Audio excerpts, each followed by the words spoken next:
Le Seigneur soit avec vous. Évangile de Jésus-Christ selon saint Luc. En ce temps-là, Jésus parlait à ses disciples de sa venue. Il y aura des signes dans le soleil, la lune et les étoiles.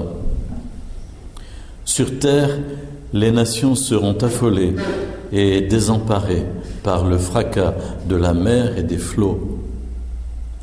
Les hommes mourront de peur dans l'attente de ce qui doit arriver au monde, car les puissances des cieux seront ébranlées. Alors, on verra le Fils de l'homme venir dans une nuée avec puissance et grande gloire. Quand ces événements commenceront, redressez-vous et relevez la tête, car votre rédemption approche. Tenez-vous sur vos gardes, de crainte que vos cœurs ne s'alourdissent dans les beuveries, l'ivresse et les soucis de la vie, et que ce jour-là ne tombe sur vous à l'improviste, comme un filet. Il s'abattra en effet sur tous les habitants de la terre entière.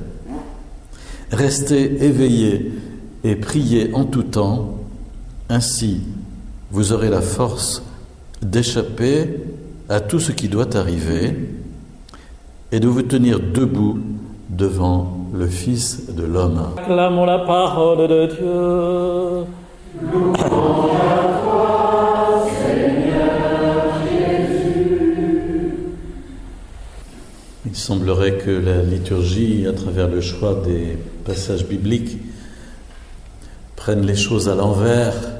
Du moins, on part de très loin.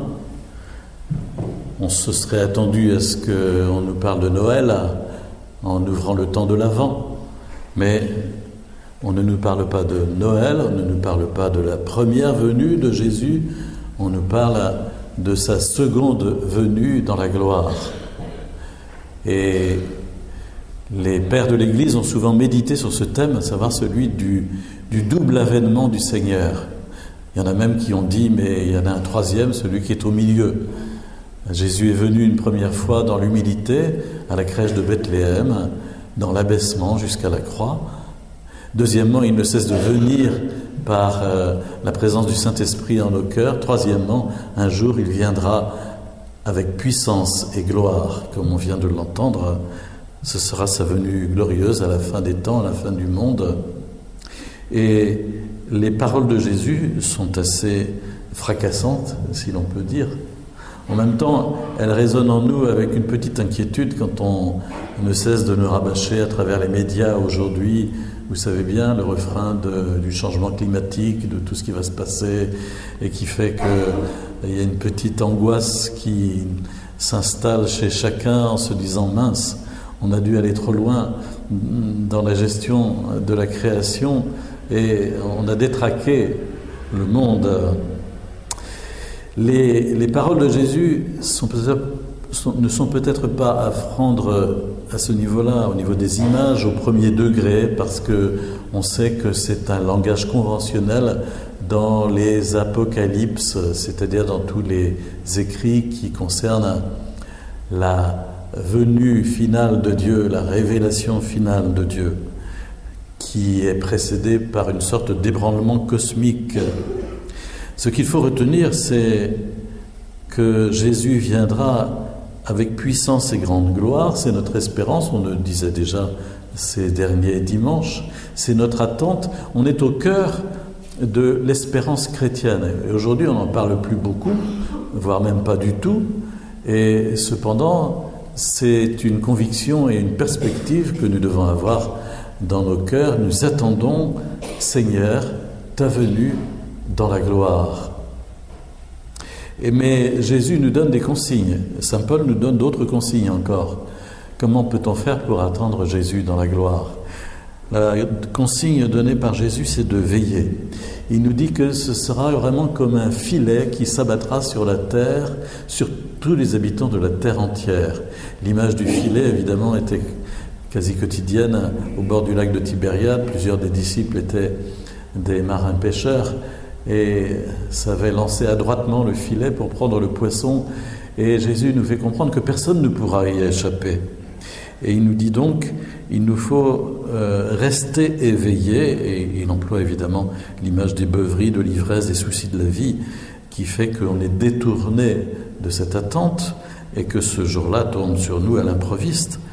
Mais il nous dit aussi, si vous priez en tout temps, si vous restez éveillés et que vous priez en tout temps, vous aurez en vous la force d'une part d'échapper à ce qu'il peut y avoir de difficile dans ce qui précède la venue de Jésus, et d'autre part la force de se tenir debout. J'aime beaucoup ce terme qui est employé ici par Jésus, la force de vous tenir debout devant le Fils de l'homme. Nous attendons Jésus non pas avec crainte, non pas servilement, mais avec espérance et, j'allais dire, avec liberté. Nous sommes des hommes et des femmes debout qui allons rencontrer notre Seigneur et Sauveur. Et même si celui-ci vient aussi comme un juge, nous n'avons pas à craindre, à être dans la crainte. Le parfait amour bannit la crainte, nous dit saint Jean. Et c'est l'autre consigne que donne saint Paul dans le passage de la lettre aux Thessaloniciens, qui a été joint aujourd'hui à cet évangile, c'est ayez beaucoup de charité entre vous. Que le Seigneur vous donne entre vous et à l'égard de tous les hommes, un amour de plus en plus intense et débordant. De plus en plus intense et débordant, comme celui que nous avons pour vous. Qu'il affermisse vos cœurs, les rendant irréprochables en sainteté, devant Dieu notre Père, lors de la venue de notre Seigneur Jésus avec tous les saints. C'était bien la perspective de saint Paul. Quand il écrivait cette lettre, on l'a datée de l'année 52, donc 22 ans après la résurrection de Jésus. C'était bien la perspective de Paul. Il attendait la venue de Jésus avec tous les saints. Et il disait, eh bien, pour bien l'attendre, veillez à vivre dans la charité, dans l'unité, et à vous rendre irréprochable en sainteté. Vous avez appris de nous comment il faut se conduire pour plaire à Dieu. Faites donc de nouveaux progrès. On rejoint ici un aspect du temps de l'Avent qui est celui d'un temps de conversion aussi. Nous sommes habitués dans l'Église catholique à vivre le carême, les 40 jours qui précèdent Pâques comme un temps de conversion, mais en fait, liturgiquement parlant, le temps de l'Avent, c'est aussi un temps de conversion où nous avons à faire toujours de nouveaux progrès dans la recherche de la sainteté. Voilà, je crois que nous avons dit l'essentiel de ce que nous commençons à vivre pendant ces 4 semaines qui vont passer bien vite, à nous affermir dans notre espérance de la présence de Jésus. J'imagine que, comme moi, vous êtes ébranlés par les images que vous avez pu voir hier à la télévision et que, là encore, ça peut cultiver en nous une petite angoisse, une sourde angoisse en nous disant « mince, on est en train de faire déraper le pays dans la violence et nous savons que, effectivement, nos sociétés sont périssables et qu'à certains moments, elles ont des soubresauts et des crises. On en a vécu d'autres. Mais au cœur de ces événements, nous avons à être, nous chrétiens, des artisans de paix, de conciliation, d'espérance. Et nous avons peut-être à nous interroger les uns et les autres pour savoir comment nous le sommes vraiment et comment nous avons à y faire aussi de nouveaux progrès, comme dit Paul, et comment nous pouvons transmettre un message d'espérance à tous ceux qui sont peut-être ébranlés par ce qui se passe en ce moment sous nos yeux. Nous avons à prier les uns pour les autres, à prier pour la société française, à prier pour les autorités politiques. Saint Paul le disait dans l'une de ses lettres aussi,